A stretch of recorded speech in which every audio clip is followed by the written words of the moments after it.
Chapter 3, in which Barnaby comes to stay. All sorts of wild thoughts went racing through my mind. First I thought that maybe Mr. Skip had really got up and walked out, closing the door behind him. No, that was impossible. Then I thought that maybe I'd imagined the whole thing, dreamed it up in my head. The finding of Mr. Skip, the mending of Mr. Skip, the talking of Mr. Skip. But the paint and the brushes were still there on the table, so it couldn't be that. Someone's pinched him. I said it out loud, and I knew this was more than likely. Things were always going missing in our estate. Car wheels, lampposts, a whole telephone box once. But whatever had happened, Mr. Skip had vanished. I sat down at the table and cried my heart out.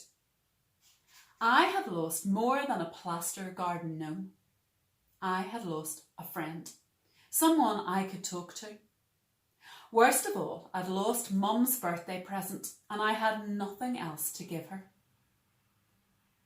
I don't know how long I sat there, but it must have been a while, because as I was climbing the stairs up to the flat, I met Mum coming down the other way, coming to look for me. "I've been so worried, Jackie," she cried. "Where have you been?" I didn't know what to say, so I said nothing. Mum took me by the hand and walked me up the stairs, chatting on as we went. "You won't believe what happened to me today, Jackie. First, I had this phone call from your Auntie Mary. Your Gran's been worrying herself sick about that old donkey of hers, that Barnaby. You know that hip operation Gran's been waiting for all these months? Well, the hospital finally called and said they could have her in right away. But Gran wouldn't go into hospital unless she could find someone to look after Barnaby. Your Auntie Mary couldn't have him on account of her having her animal allergy. So she rings me and says, will we look after him for a few weeks? I said it was a bit awkward looking after a donkey, living as we do 6 floors up in a 2-bedroom flat. But she wouldn't listen. You know what she's like. We just about reached the 6th floor by now, and I was puffed out. And then I thought how much you love looking after Barnaby whenever we go for holidays to Gran's place, and how you're always on about having a horse of your own. Well, a donkey's pretty close to a horse, I thought, and we could stable him in the lock-up, and you could muck him out. You like mucking out, don't you? We could manage. So I said yes. He'll be here tomorrow morning, Jackie.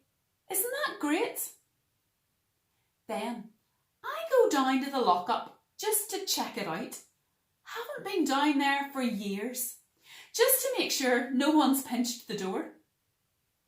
And what do you think I find, Jackie? I knew, all right. I knew. I don't know, I said. Someone's only been in there, in our lock-up. They've only been using it as a workshop. And there's this. You're not going to believe this. I am, Mum. I am. You could have knocked me down with a feather. Gave me the shock of my life. We'd reached the door of the flat by now, and she made me close my eyes. "Surprise!" she said, and led me into the kitchen. "All right, Jackie, you can open them now." And of course, there was Mr. Skip sitting on the kitchen table by the tomato sauce and smiling at me very knowingly. "Isn't he just incredible?" Mum went on. "Finders keepers, that's what I say. He was in our lock-up, wasn't he? So he's ours. mine. Yes, Mum, I said. He's your birthday present from me. And then I told her everything. Well, not everything. I left out the bit about Mr. Skip talking to me. After all, that was our private secret. Mum went all weepy on me and squeezed me so tight I could hardly breathe. As she hugged me there in the kitchen and told me how wonderful I was, Mr. Skip was looking right at me and smiling. I longed to ask him if old Barnaby coming to stay had anything to do with his promise that I'd win at the races. But I couldn't imagine how. I couldn't ask him either, not until Mum went out later to get us our fish and chips. But when at last she'd gone and I sat down and asked him about it, all he did was smile at me. I decided to tell him about Barnaby, just so he would know. Listen, Mr. Skip, I said, I don't know what you're playing at, but if you think I'm riding Barnaby at the races, you can think again. He's the slowest, sleepiest donkey that was ever born. I know. I've known him all my life. All he does is walk. He won't even trot, and he certainly won't run. So if Barnaby's part of your big plan, forget it. But Mr. Skip just kept on smiling. It's not funny, I told him. I'm not laughing, Jackie, he said suddenly. I smile even when I'm serious. It's just how I am. And I'm serious about my promises. I always keep them. You'll see. And no matter how often I asked him, he wouldn't say another word. He just sat there all the way through supper, still not saying a word. And neither did I. I didn't feel like eating my fish and chips either. I was too worried. You all right, Jackie? Mum asked me. I said I was just tired and went off to bed early. When she came in later to say goodnight, I could tell she was really happy with her present. What will we call him? She said as she tucked me in. Mr. Skip, I told her. Perfect, she said. There's something about Mr. Skip. It's the way he looks at you, like he's listening almost.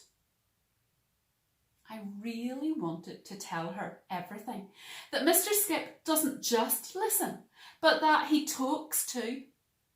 But I couldn't. I just couldn't. It would sound so mad, so silly. And hadn't I promised Mr. Skip it would be our secret? It was hard, but I kept my promise and didn't tell her. We'll have to get the lock-up ready for Barnaby, she went on. He'll have to graze with the horses by day, and we'll bring him into the lock-up at night time. They'll laugh at him, I told her. Everyone will. I know they will. He's a lovely old donkey, she said. Of course they won't laugh at him. But they did. Word soon got about that Jackie Dawson's donkey would be arriving that afternoon, and so that by the time the horse box came, half the estate was there, including Marty and Barry and all the crazy Cossacks. As Barnaby came slowly backwards down the ramp, they were all tittering and laughing. Barnaby had never looked so scruffy in all his life, like a dirty old brown carpet on 4 hairy legs. His ears were turning this way and that, and I could tell how upset he was getting. I could see he was wondering why they were laughing at him, wondering what this strange place was, wondering where Gran was, where his lovely green fields were. I went up to him and put my arms round his neck.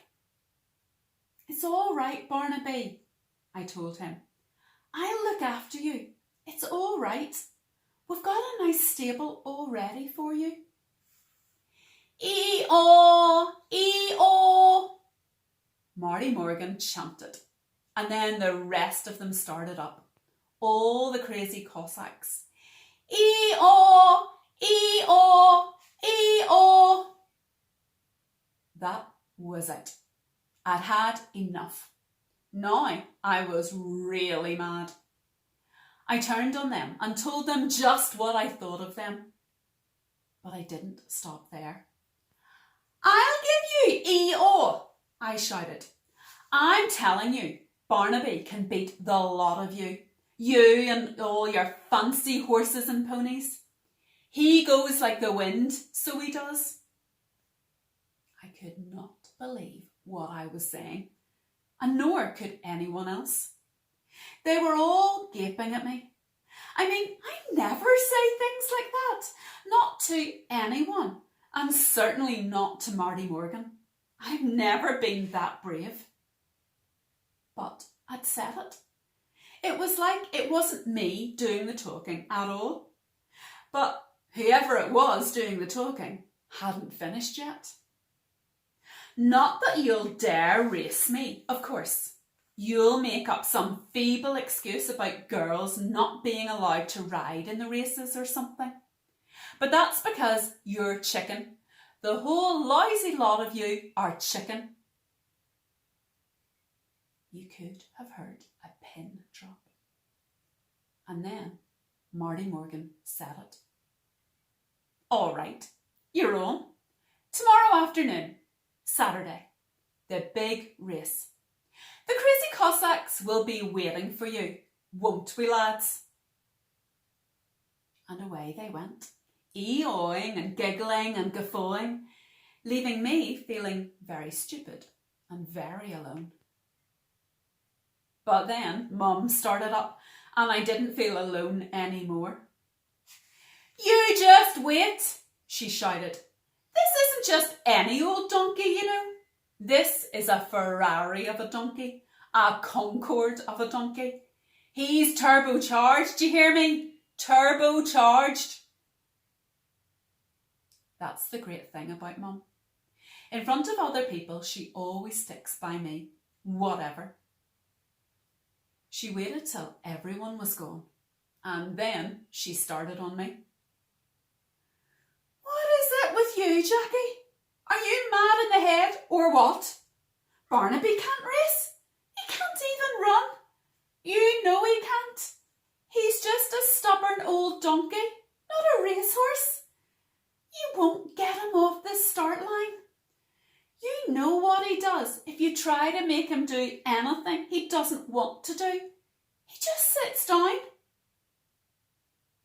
She was right too. I knew exactly what Barnaby would do if I tried to kick him on. He would sit down like a dog, and there'd be no way I'd ever get him up again. I couldn't help myself, Mum, I said. When they began laughing at Barnaby, the words just came pouring out. That was the truth of it too. Suddenly I knew how it had all happened. It hadn't been me speaking at all.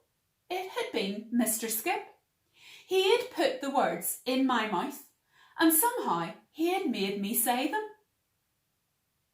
Then I began to think, began to hope that maybe if Mr. Skip could make one kind of magic, then maybe, just maybe, he could make another kind and make Barnaby win the race tomorrow. Maybe he wouldn't sit down. Maybe he'd actually run and win. But I knew in my heart it was only wishful thinking, that there was no way Barnaby could possibly win, not in a million years. You will come and cheer me on, Mum? I asked nervously. Wild horses wouldn't keep me away, Jackie, she replied. Me and you against the world, right? I'll be with you all the way, win or lose.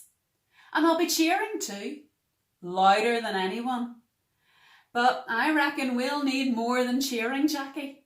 We need a miracle. That's what we need, a miracle.